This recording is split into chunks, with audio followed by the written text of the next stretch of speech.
So I'll ask Rabbi Patasnik to please come up. He's also in charge of the weather, so he has to make sure the rain holds off.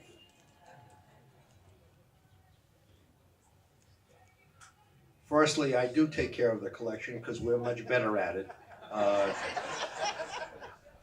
Secondly, as far as the weather, I've been saying to you for years, have your programs either on a Jewish holiday or on a Saturday.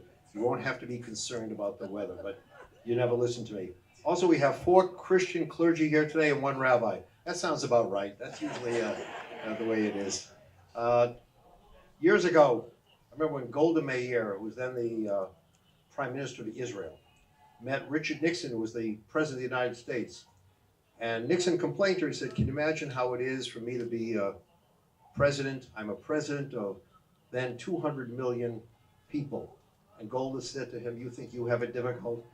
I'm a president of 3 million presidents. In my country, everybody's a president, everybody's a leader. What's nice is that at the department, we have one person we all call chief, and that's Chief James Leonard. And I want to say, Chief, for you to be here today means a lot to Saul Moglen and means a lot to all of us. So thank you for being, and would you honor us with some words?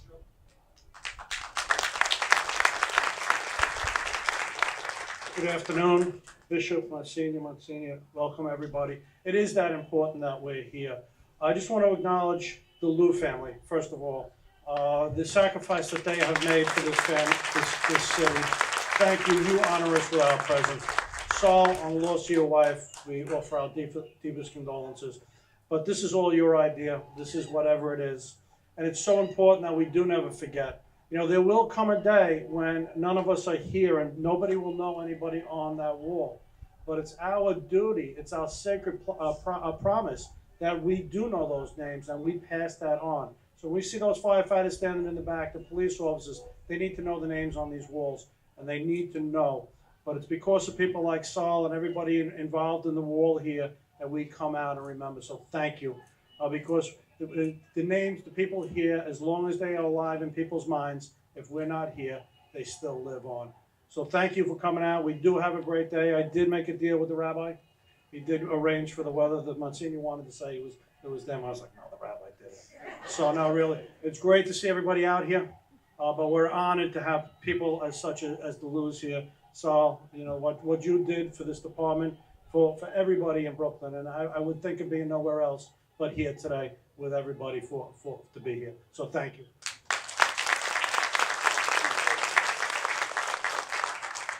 Thank you, Chief. Let me also say to the Lou family, the other day I was listening to one of the audio books, a book written by former Vice President Joe Biden. The title of the book is Promise Me Dad.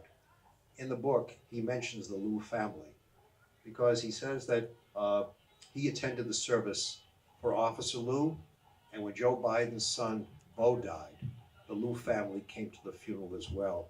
And he says he'll never forget you for remembering him and his family during a difficult time. Years ago, when I was growing up, there was a popular program on television. The host would come on the stage. He would surprise someone and say these words, "This is your life." That host was Ralph Edwards. That was one of the most famous programs in this country for so many years. Saul Moglen, Norma, your family, this was your life. You said to me before, you shared 58 chapters of a book in your relationship with her, 58 chapters.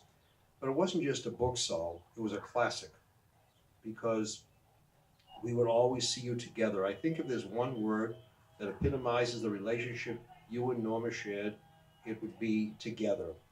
I was saying recently to some people that Mother Teresa, many years ago, asked for an appointment with then Mayor Ed Koch.